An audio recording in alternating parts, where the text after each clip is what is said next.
कधीच नाही चुकणार तुमचे फेवरेट टीव्ही शोज झी5 सोबत, तेही एकदम फ्री. अशा 6 जणी तुम्ही मैत्रिणी आहात, तुमच्यात भांडणं होतात? भरपूर कमी झाले सर. आता सगळ्यात कमी झाली अशी मैत्री आहे. कोणात जास्त होतात? भांडणं म्हणजे स्पेशली राग म्हणजे असं काही नसतो, फक्त आर्ग्युमेंट असते थोडा. म्हणजे ए माझं ऐकून घे तू, ए तू माझं ऐकून घे, अगं थांब ग तू माझं ऐकून घे, असं राहते बस तेवढ्या. पण त्या दिवशी बॉसिंग कोणाची तरी असेल ना? थोडीशी मी आहे सर. तसं ती नेहमी सगळ्यांना सांगतच असते, हे करायचं ते करायचं ते करायचं. सल्ले देते. सल्ले देत असते ती, आम्ही ऐकतो पण संडे तिचं. देता देता नेहमी लेट होते ना ती. स्वतःच लेट होऊन काल सुद्धा तिने आम्हाला सल्ले दिले आणि आज लेट झाली स्वतः. तुम्हाला सल्ले देऊन झाल्यानंतर घरी बसून काय सल्ले दिले त्याला उशीर होतो. बरोबर सर. बरं, तुम्ही ट्रिपला वगैरे जाता? हो पिकनिकला आठवड्यातून एकदा तरी भेटता? आठवड्यातून हो कधी एकदा. भेटणं आणि होते, कधी नंतर नाही. आमच्या पण बाळामुळे. तुमची मैत्री कशी झाली? आमच्या कॉलेजमध्ये कुठलं कॉलेज? सेवादल महिला महाविद्यालय.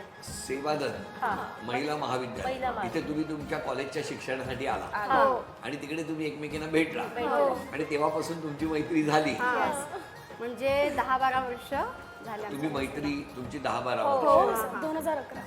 म्हणजे आता एकमेकींकडे छोटा मोठा इव्हेंट असो, आम्ही प्रत्येकांकडे जातो, गेट टुगेदर करतोय, आता हळदी-कुंकू मूवीला झालं, जातोय, फिरायला जातो. आणि आज पण आमचं तर बॉन्डिंग आहे, पण आमच्या हस्बंड लोकांची पण फ्रेंडशिप झालेली. तुमच्या सगळ्यांच्या Yes. किती छान. मग सगळे एकत्र फॅमिली पिकनिक पण होत असेल.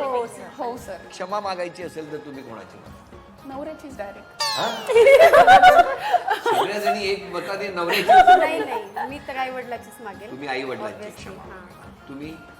मी आई वडील सासू सासरे बाहेर सासरचे जर चुकून माझ्या बोलत तर नाही मी, पण जर कमी जास्त बोललेच आणि माझ्या हस्बंडची. मी माझ्या नवऱ्याला आणि आईला मागेल माफी माझी. का? कारण माझ्या लग्नाच्या वेळी काही लोकांना अमान्य होतं, तर माझ्या आईला खूप काही लोकांचे बोलणं सहन करावे लागले. ते तिने त्याकडे लक्ष न देता तिने माझं लग्न करून दिलं आणि ते पण खूप छान प्रकारे करून दिलं. आणि नवऱ्याने पण म्हणजे खूप सपोर्ट केला. त्यांनीच लग्न केलं पूर्ण, सोबत घरकाम पण केलं आणि लग्न पण केलं त्यांनी. नवऱ्यानेच केलं म्हणून झालं ना लग्न? हो नाही, तसं नाही. त्यांनी एकट्याने, त्यांना सुद्धा कोणाचं सपोर्ट नव्हतं. लग्नाच्या आदल्या दिवशी सुद्धा इथे हळद लावत आहे, सगळे खेळत आहे आणि ते मार्केटमध्ये सामान घ्यायला फिरत होते. मी सुद्धा त्यांना भेटून आली. लग्नाचा आमचा शेला होता ना, त्यांना देऊन आली. मी 2 हाताला मेहंदी लावून होती आणि मी त्यांना शेला द्यायला गेली. त्यांची सिच्युएशन बघून मला रडायला आलं की त्यांना सुद्धा सपोर्ट करायला कोणी नव्हतं. म्हणून त्यांची सुद्धा माफी कधी कधी मी चिडचिड करून देते. तुम्ही? चुकून ज्यांना ज्यांना जे मी बोलले म्हणजे सगळेच? सगळ्यांची माफी मागेल. बोलत तर नाहीच ती. तुम्ही? माझं माफीचं नाही, बट माझा नवरा ना म्हणजे मुलाला खूप जास्त वेळ देतो, खूपच जास्त. मग आता काय कोणाला द्यायला पाहिजे? तुम्हाला?